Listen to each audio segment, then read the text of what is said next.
नमस्कार, मैं हूं आपके साथ विभा उपाध्याय। नमस्कार, मैं हूं आपके साथ लक्ष्मी। दोपहर के 2 बजने वाले हैं और हम दोनों लेकर आ गए हैं 2 दनादन। लेकिन उससे पहले आइए नजर डालते हैं इस वक्त की हेडलाइंस पर। हेडलाइंस प्रेजेंटेड बाय स्ट्रॉन्ग मतलब माइथन। माइथन स्टील, निर्माण का मानदंड। लाओस के वियंतियाने में गायत्री मंत्र के पाठ से हुआ प्रधानमंत्री नरेंद्र मोदी का स्वागत। लोगों ने लिया पीएम का ऑटोग्राफ। मशहूर उद्योगपति रतन टाटा के निधन से पूरे देश में शोक। नरीमन पॉइंट पर अंतिम दर्शन के लिए पहुंचे लोग। शाम 4 बजे राजकीय सम्मान के साथ होगा अंतिम संस्कार। दानापुर की शाहपुर पुलिस पर दलित युवक से बर्बरता का आरोप। शराब बनाने के नाम पर लगातार 10 मिनट तक बेरहमी से पीटा गया। छोड़ने के नाम पर की पैसे की डिमांड। बाढ़ पीड़ितों के साथ में सीएम नीतीश कुमार आज 3 लाख से ज्यादा लोगों के लिए जारी करेंगे अनुग्रह राशि। हर परिवार को मिलेंगे 7,000 रुपए।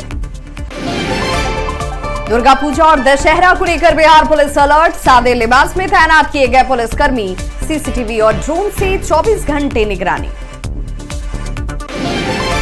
हेडलाइंस प्रेजेंटेड बाय स्ट्रॉन्ग मतलब माइथन। माइथन स्टील, निर्माण का मानदंड।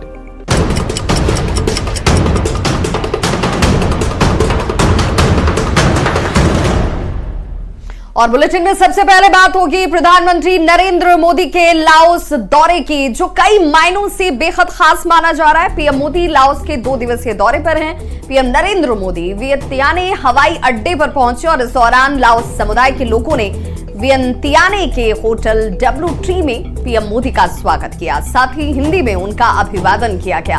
साथ ही प्रधानमंत्री नरेंद्र मोदी का स्वागत करते हुए भारतीय प्रवासी और लाओस समुदाय के लोगों ने गायत्री मंत्र का पाठ किया। बता दें, ये यात्रा लाओस के प्रधानमंत्री सोनेक्से सिम्फांडोन के खास निमंत्रण पर हो रही है और इस दौरान पीएम 21वें आसियान भारत शिखर सम्मेलन और 19वें पूर्वी एशिया शिखर सम्मेलन में भी भाग लेंगे। पीएम मोदी की यात्रा एक्ट ईस्ट नीति के 10 साल पूरे होने के मौके पर हो रही है।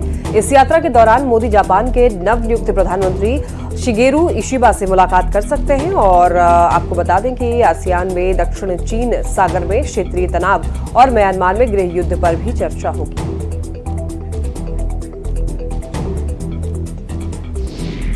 और अब बात हरियाणा विधानसभा चुनाव से जुड़ी हुई, जिसके नतीजे आने के बाद लगातार सियासत इस पर तेज हो चुकी है।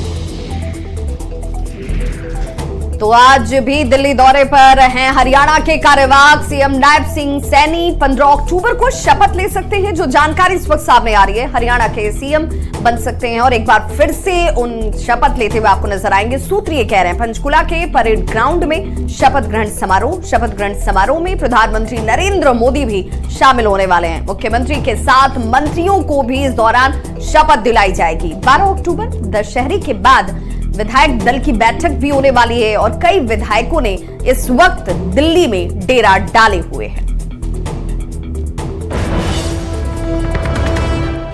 कांग्रेस नेताओं की बड़ी बैठक, आपको बता दें कि हरियाणा में हार पर बैठक, मल्लिकार्जुन खड़गे के आवास पर यह बैठक, बताते चले आपको मल्लिकार्जुन खड़गे के आवास पर यह बैठक हो रही है और बैठक में राहुल गांधी, अशोक गहलोत शामिल, अजय माकन, केसी वेणुगोपाल भी मौजूद। बैठक में हरियाणा चुनाव के नतीजों पर चर्चा हो रही है। तो जिस तरीके से हरियाणा में कांग्रेस को हार मिली है और जो एक्सपेक्टेशन थी उसके अनुसार सीटें नहीं आई, इसको लेकर के बैठक हो रही है। तो कांग्रेस नेताओं की यह बैठक बेहद महत्वपूर्ण मानी जा रही है। तो हरियाणा विधानसभा में बीजेपी से मिली करारी हार के बाद कांग्रेस के कई बड़े नेताओं ने दिल्ली में चुनाव आयोग से मुलाकात की। इस दौरान कांग्रेस के वरिष्ठ नेता पवन खेड़ा, पूर्व मुख्यमंत्री भूपेंद्र हुड्डा और कांग्रेस के प्रदेश अध्यक्ष उदय भान ने मीडिया से बात करते हुए कहा कि 7 विधानसभा पर मतगणना के दौरान हुई धांधली की लिखित शिकायत की गई है। अब बात करते हैं दिल्ली के सीएम आवास को खाली करने और हैंडओवर को लेकर के हो रहे विवाद की। दिल्ली के सीएम आवास को सील कर दिया गया। पीडब्ल्यूडी के अधिकारियों के मुताबिक घर का हैंडओवर करने में नियमों का पालन नहीं किया गया था। पीडब्ल्यूडी की कार्रवाई के बाद आम आदमी पार्टी ने दिल्ली के उपराज्यपाल पर आरोप लगाए। तो आम आदमी पार्टी ने आरोप लगाया कि उपराज्यपाल के निर्देश पर मुख्यमंत्री अतिशी का सारा सामान सीएम आवास से बाहर निकाल दिया गया। इसके अलावा दिल्ली के विजिलेंस डिपार्टमेंट में पीडब्ल्यूडी के 2 सेक्शंस ऑफिसर और अरविंद केजरीवाल के पूर्व स्पेशल सेक्रेटरी को सही से हैंडओवर नहीं लेने के लिए कारण बताओ नोटिस तक जारी किया गया है। दरअसल पूर्व मुख्यमंत्री अरविंद केजरीवाल ने 4 अक्टूबर को आवास खाली कर दिया था। 3 दिन पहले ही अतिथि इसमें रहने के लिए आई थी और इस मामले में केजरीवाल के पूर्व विशेष सचिव समेत 3 अफसरों को नोटिस तक भेजा गया है। अब बात मध्य प्रदेश के भोपाल ड्रग्स मामले की, जहां पर एनसीबी की कार्रवाई के बाद में भोपाल पुलिस अलर्ट पर है और बगरोदा इंडस्ट्रियल एरिया की फैक्ट्रियों की जांच के लिए 6 टीम बनाई गई। टीम में 60 पुलिसकर्मी शामिल हैं और एक फैक्ट्री की जांच हो रही है। टीम फैक्ट्री के स्टॉक और मालिक और कर्मचारी का डेटा तैयार करने में जुटी है।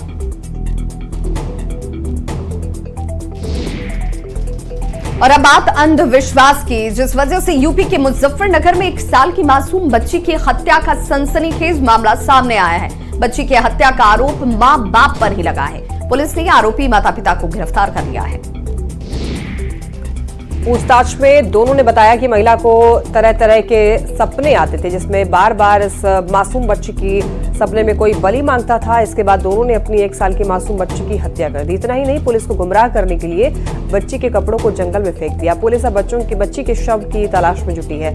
हत्या की वारदात में नरबली और तांत्रिक क्रिया की आशंका भी जताई जा रही है। और अब बात हम करते हैं बिहार झारखंड से जुड़ी हुई सियासत की, जहां पर एनडीए सरकार के गठन के बाद फ्लोर टेस्ट के दौरान नीतीश सरकार को गिराने की साजिश रची गई थी, जिसकी जांच में आर्थिक अपराध इकाई के साथ ही ईडी की टीम भी जुटी हुई है।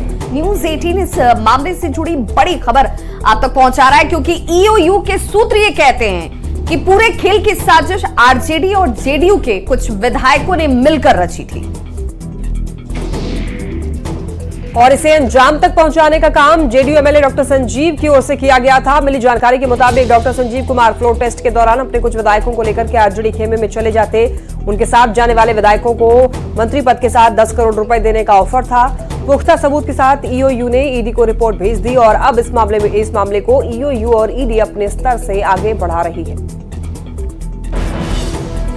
और बिहार की सियासत में पोस्टर काफी मायने रखता है। जी हां, खासकर अपने विरोधियों पर निशाना साधने के लिए सबसे प्रमुख माध्यम जैसे ये बन गया हो। पटना के आयकर गोलंबर सहित राजधानी के कई इलाके में सड़क पर आपको पोस्टर नजर आ जाएंगे, जिसमें तेजस्वी यादव और लालू प्रसाद पर निशाना साधा गया है। ये पोस्टर किसने लगाया, हालांकि ये साफ नहीं है। राज्य से एक बड़ी खबर, विजयदशमी के बाद इंडिया गठबंधन के सीट शेयरिंग की घोषणा हो सकती है। मुख्यमंत्री हेमंत सोरेन दिल्ली में हैं, जहां पर उन्होंने कांग्रेस के राष्ट्रीय अध्यक्ष मल्लिकार्जुन खड़गे और राहुल गांधी से मुलाकात की और सीट शेयरिंग को लेकर के भी चर्चा हुई। जेएमएम का कहना है कि सीट शेयरिंग को लेकर के चर्चा सकारात्मक माहौल में हुई है और विजयदशमी के बाद इसे लेकर के आधिकारिक घोषणा हो जाएगी। और इस बीच कटिहार से बड़ी खबर आ रही है, पुलिस टीम पर हमला किया गया है। सूचना मिल रही है कि शराब को लेकर के जानकारी जैसे पुलिस टीम को मिली, टीम छापेमारी करने के लिए पहुंची हुई थी, लेकिन इसी दौरान उन्हें निशाना बनाया गया, हमला किया जाता है। इस हमले में एक एएसआई गंभीर रूप से घायल हो गए हैं। सदर अस्पताल में फिलहाल इलाज के लिए उन्हें भर्ती कराया गया। सेमापुर थाना के सुखासन की घटना है। इस खबर पर ज्यादा जानकारी के साथ सुब्रत गुहा हमारे साथ जुड़ गए हैं कटिहार से। सुब्रत, क्या जानकारी मिल रही है? क्या अब इन शराब माफियाओं पर कोई कार्रवाई की जा रही है? देखिए, निश्चित तौर पर ये इलाका पहले से ही शराब का जोन रहा है और जो प्रारंभिक सूचना है, एक वारंटी है जो शराब के मामले में पहले से ही आरोपी है, उसे गिरफ्तार करने गई थी पुलिस और इसी दौरान भीड़ आक्रोशित हो गया और पुलिस टीम पर हमला कर दिया गया।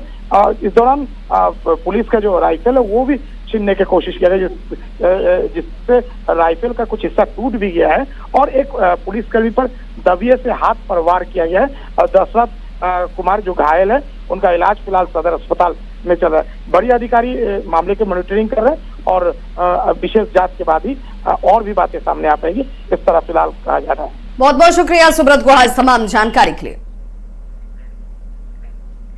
बात झारखंड के उस ट्रिपल मर्डर की जिसके बाद पूरे शहर में सनसनी का माहौल है। चाईबासा के गुदड़ी थाना क्षेत्र में हुई 3 फेरे वालों की हत्या की जांच अब एसआईटी करेगी। एसपी आशुतोष शेखर ने एसआईटी का गठन कर जांच के आदेश दे दिए हैं। जांच में गुदड़ी थाना, टेबो थाना, सोनुआ थाना और चक्रधरपुर थाना के पदाधिकारियों की एक संयुक्त टीम शामिल है।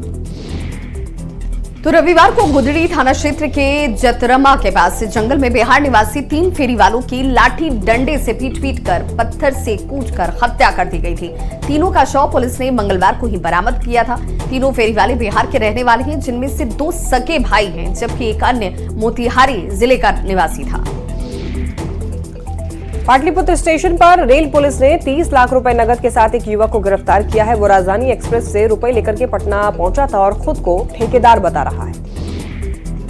जब रेल पुलिस ने इससे रुपए को लेकर ब्यौरा मांगा तो वो किसी तरह का कोई ब्यौरा नहीं दे पाया। आईटी की टीम ने भी जब्त रुपए को लेकर पूछताछ की है, लेकिन युवक रुपए की सही तरीके से कोई जानकारी नहीं दे पा रहा। युवक अभिषेक आनंद पुनपुन का रहने वाला है और वो कटिहार से 30 लाख कैश लेकर पटना पहुंचा था। दिग्ध नजर आया घूमते हुए 1 नंबर प्लेटफॉर्म पर। तो उनसे पूछे कि आप यहाँ घूम रहे हैं, क्या बात है? तो बताया कि हाँ हम घूम रहे हैं। तो हम बोले कि बैग में क्या है आपका? तो वो उनके द्वारा बताया कि कुछ नहीं है, लेकिन फिर हम कहे कि एक बार चेक तो करा दीजिए, क्या दिक्कत है आपको? चेक कराने में तो कोई दिक्कत नहीं है। फिर वो चेक कराए, अब बोले कि पैसा है। फिर जब चैन जब खोला गया तो उसमें पैसा अधिक मात्रा में था। तो उसको फिर हम लाए यहाँ थाना पर सरिस्तागंज में और उनको पूछ हम करना शुरू कर दिए। रील का खुमार लोगों पर ऐसा चढ़ा है कि लोग कुछ भी कर गुजरने के लिए तैयार हैं। खबर आरा से, जहां पर पुलिस ने हथियार के साथ रील्स बनाते हुए 2 युवक को गिरफ्तार किया है। दोनों युवक सोशल मीडिया पर लाइक्स और दबंगई दिखाने के लिए हथियार के साथ रील्स बनाते थे। वीडियो वायरल होने के बाद पुलिस ने दोनों आरोपियों को पकड़ा है। उनके पास से हथियार कहां से आए, इसकी जानकारी ली जा रही है। पूछताछ जारी और एएसपी ने यह भी कहा कि 7 अक्टूबर को 2 अलग अलग वीडियो वायरल हुए थे, जिसमें एक युवक फायरिंग कर रहा था तो दूसरा हथियार के साथ कारतूस दिखा रहा था। पुलिस ने कार्रवाई करते हुए जवाहर टोला के लल्लू और महावीर टोला के मंटू यादव को गिरफ्तार कर लिया। गिरफ्तार दोनों आरोपी हथियार का कारोबार भी करते थे। इनकी निशानदेही पर तीसरे युवक को भी गिरफ्तार किया गया है। व्यापार भी किया करते थे। व्यापार कितने लेवल का था, किस लेवल का था, इस बारे में अनुसंधान जारी है। इन तीनों के पास से एक मोबाइल फ़ोन भी जब्त किया गया। इनके मोबाइल में भी साक्ष्य मिले हैं, जिसमें हथियार की फ़ोटोज़ और हथियार के सप्लाई को लेकर साक्ष्य मिले गए। जो भी हमारे पास साक्ष्य है, उन साक्ष्य के बेसिस पे आरा नवादा थाना कांड संख्या 750-24 दर्ज किया गया। कांड अनुसंधान अंतर्गत है। बरामदगी के लिए लगातार प्रयास जारी है। अब रुख करते हैं दुर्गा पूजा से जुड़ी हुई खबर की ओर। महाअष्टमी के मौके पर सीएम नीतीश कुमार ने पटना सिटी का दौरा किया और अगमकुआं स्थित ऐतिहासिक शीतला माता मंदिर पहुंचे और मां शीतला की विशेष पूजा अर्चना की। तो इस मौके पर मुख्यमंत्री ने पूरी श्रद्धा और भक्ति के साथ मां के चरणों में नमन किया। इस दौरान जल संसाधन मंत्री विजय कुमार चौधरी, डीएम डॉक्टर चंद्रशेखर सिंह और पटना एसएसपी के साथ कई जिला प्रशासन के अधिकारी भी मौजूद रहे। सीएम नीतीश कुमार ने गायघाट के ऐतिहासिक शक्तिपीठ बड़ी पटन देवी पहुंचे और मां दुर्गा की विशेष पूजा अर्चना की और मां से खुशहाली की मांग की। मंदिर के महंत ने सीएम को मां की चुनरी भेंट की। सीएम ने इस दौरान मंदिर परिसर में चल रहे विकास कार्यों का भी जायजा लिया। सीएम के साथ जल संसाधन मंत्री विजय कुमार चौधरी भी मौजूद रहे।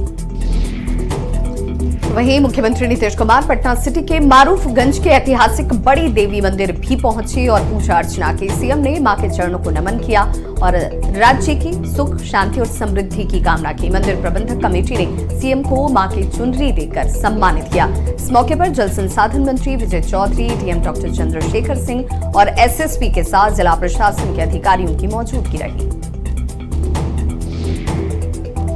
बोकारो में मंत्री बेबी देवी ने देर रात सेक्टर 9 के वैशाली मोड़ पर पूजा अर्चना कर राज्य और बोकारो वासियों के लिए सुख समृद्धि की कामना की। चौकीदारों को नियुक्ति पत्र देने के बाद मंत्री सीधे मां के आशीर्वाद लेने के लिए पहुंची हुई थी और इस अवसर पर पूजा कमेटी के अध्यक्ष ने मंत्री और उनके बेटे का गर्मजोशी के साथ स्वागत किया। आज हम लोग शुभकामना देते हैं, पूजा के आए हैं हम लोग पाठ में। क्या कामना कर रही है मां से झारखंड के लिए? खुशहाल रहे झारखंड और सब जनता भी खुशहाल रही है। खूंटी जिले के मेन रोड पर मां दुर्गा के मंदिर में शारदीय नवरात्र के दौरान भक्तों की भीड़ उमड़ रही है। भक्तों का मानना है कि यहाँ की पूजा से मनोकामनाएं पूरी होती है और मंदिर की स्थापना आजादी से पहले ग्रामीणों के सहयोग से की गई थी। ये मंदिर जागृत देवी के रूप में प्रसिद्ध है। विशेष पूजा का आयोजन सुबह से शुरू होता है, जबकि शाम को आरती के समय भक्तों की संख्या ज्यादा होती है। यहाँ स्थानीय स्तर पर कमेटी बनी हुई है जो पूजा में अपना सहयोग दे रहे हैं। आजादी की पूर्व से ही इस मंदिर की स्थापना हुई है और यह एक आस्था का केंद्र है। यहाँ दैनिक पूजा होती है और आश्विन नवरात्र और चैत्र रामनवमी के अवसर पर यहाँ विशेष रूप से पूजन का आयोजन होती है। बगहा में आस्था के नाम पर अंधविश्वास का खेल खेला जा रहा है। वाल्मीकि टाइगर रिजर्व जंगल के बीच में गोबरैया स्थान पर भूतों का मेला लगाया जा रहा है। साल 2001 से भूत प्रेत से मुक्ति का ये खेल चल रहा है। तो यहाँ पर भूतों के इस मेले में बिहार के साथ साथ यूपी और नेपाल से भी लोग पहुंचते हैं। प्रेत और भूत भगाने के नाम पर महिलाओं के शरीर को यातनाएं दी जाती हैं। भूतों के मेले में एक साथ आस्था के नाम पर अंधविश्वास का खेल चल रहा है। यहाँ पर श्रद्धालु लोग आते हैं और माता जी का पूजा पाठ करते हैं और जिनको जो दुख तकलीफ रहता है वो दूर हो जाता है। हम लोग पुजारी यहाँ पर हम हैं। मेरा नाम हुआ हरेंद्र राम उर्फ ललका बाबा। यहाँ पर हम लोग निगरानी में और बैठ करके देखते रहते हैं कि किसी को कोई परेशानी न होने पावे। दुर्गा पूजा और आने वाले त्योहारों को लेकर पुलिस और जिला प्रशासन भी लगातार सख्त है। गया के पुलिस लाइन के मैदान में पुलिस ने मॉक ड्रिल का आयोजन किया ताकि गया पुलिस किसी भी आपातकालीन स्थिति में तुरंत एक्शन ले सके और कार्रवाई कर सके। दुर्गा पूजा, दिवाली और छठ को लेकर ये मॉक ड्रिल का आयोजन किया गया, जिसमें फोर्स को हर सिचुएशन से निपटने के लिए तैयार किया जा रहा है। ये मॉक ड्रिल एसपी प्रेरणा के नेतृत्व में आयोजित हुआ। विजयदशमी के दिन रांची में ड्राई डे घोषित किया गया है। सभी शराब की दुकानें बंद रहेंगी। इसको लेकर आदेश जारी कर दिया गया है। आदेश के मुताबिक अगर इस दिन कहीं भी शराब की बिक्री होती है तो कार्रवाई की जाएगी। खबर झारखंड के हजारीबाग से, जहां पर त्योहारों को देखते हुए खाद्य सुरक्षा विभाग अलर्ट मोड पर आ गया है। जगह जगह छापेमारी कर कार्रवाई भी हो रही है। हजारीबाग के जाक बाजार में खाद्य सुरक्षा विभाग की टीम ने छापेमारी की और इस दौरान कई दुकानों पर एक्सपायरी डेट के सामान मिले, साथ ही मिलावट वाली मिठाइयां भी मिली, जिसके बाद टीम ने सभी मिलावटी और एक्सपायरी डेट के सामानों को नष्ट किया और दुकानदारों को फटकार लगाई। वे हम लोग इंस्पेक्शन किए हैं। कुछ दुकान पे जो फास्ट फूड में सॉसेज थे वो बिना एक्सपायरी डेट, बिना मैन्युफैक्चरिंग डेट, प्रॉपर लेबलिंग नहीं थी, उसको उसी टाइम हम लोग इंस्टेंट डिस्ट्रॉय करवाए हैं। और कुछ के पास लाइसेंस भी नहीं था। मैंने उनको 1 वीक का टाइम दिया है कि विदिन वीक वो लाइसेंस करवा लें, अन्यथा कार्रवाई कर दी जाएगी। कटिहार में इवेंट मैनेजमेंट डांडिया के कार्यक्रम का आयोजन कर रहे हैं। हिंदू संगठन के लोग आयोजकों से आधार कार्ड दिखाकर लोगों को गरबा डांडिया में एंट्री देने का आग्रह कर रहे हैं। हिंदू संगठन के मुताबिक हाल के दिनों में लव जिहाद की वारदात को अंजाम देने की कोशिश हो रही है, जिसे लेकर इस तरह की मुहिम चलाई जा रही है। आयोजक भी इसे धर्म रक्षा के लिए अच्छी सोच मान रहे हैं। ज्यादा जानकारी दे रहे हैं बिहार में आई बाढ़ के बाद जलस्तर धीरे धीरे कम हो गया, लेकिन लोगों की परेशानी ज्यों की त्यों बनी हुई है। मोतिहारी में कमोबेश ऐसी स्थिति नजर आती है, जहां पिछले दिनों आई बाढ़ का पानी घट रहा है, लेकिन बाढ़ पीड़ितों की मुसीबत कम नहीं हो रही। वार्ड संख्या 7 में बाढ़ के पानी की वजह से धान और मक्के की फसल बुरी तरह से बर्बाद हो चुकी है। किसानों ने कर्ज लेकर फसल लगाई थी, जिसको लेकर अब उन्हें चिंता सता रही है और पीड़ित लगातार सरकार से फसल के मुआवजे की मांग कर रहे हैं और सरकार से मिलने वाली राहत सामग्री का इंतजार कर रहे हैं। कर्जा पंचा लेके सब खेती गिरवी भइल, सब खेती गिरवी भइल, कर्जा पंचा लेके 3 खेप दहाड़ल, 3 खेप में लोग से कर्जा पैसा ले लेके गरीब आदमी कथी करो, कर्जा पैसा लेके अपन खेती कैलक, खेती में सब दह गई आ ओमे ऊपर से आवा था कोनो चीज मुँहगर ले लेता लोग, आ गरीब लोग के कुछो नहीं लोग दे। उत्तर बिहार के जिलों में बाढ़ का कहर साफ नजर आता है। बाढ़ की मार झेल रहे लोगों के बीच पटना से राहत सामग्री भेजी जा रही है। राज्यपाल आरवीआर लेकर राहत सामग्री से भरी गाड़ी को रवाना करते नजर आए। राज्य सरकार इसके जरिए बाढ़ पीड़ितों को मदद पहुंचा रही है। खबर भागलपुर से, जहां पर बाढ़ के बाद आई तबाही का मंजर लगातार देखने को मिल रहा है। सबौर प्रखंड के मसाड़ू गांव में कटाव लगातार जारी है और अभी तक करीब 45 घर गंगा में समा चुके हैं। और देखिए, अब सबौर प्रखंड के ममलखा में भी गंगा का रौद्र रूप दिख रहा है और जमीन लगातार गंगा की आगोश में समा रही है, जिसको लेकर के गांव वालों में काफी आक्रोश देखा जा रहा है। गांव में अभी तक इरोजन का काम भी चालू नहीं किया गया है। गांव वालों ने कुछ बांस काट करके हालांकि कटाव की जगह पर डाला है। तो बिल्कुल इस बुलेटिन में बस इतना ही, लेकिन न्यूज़ 18 बिहार झारखंड पर खबरों का सिलसिला लगातार जारी है।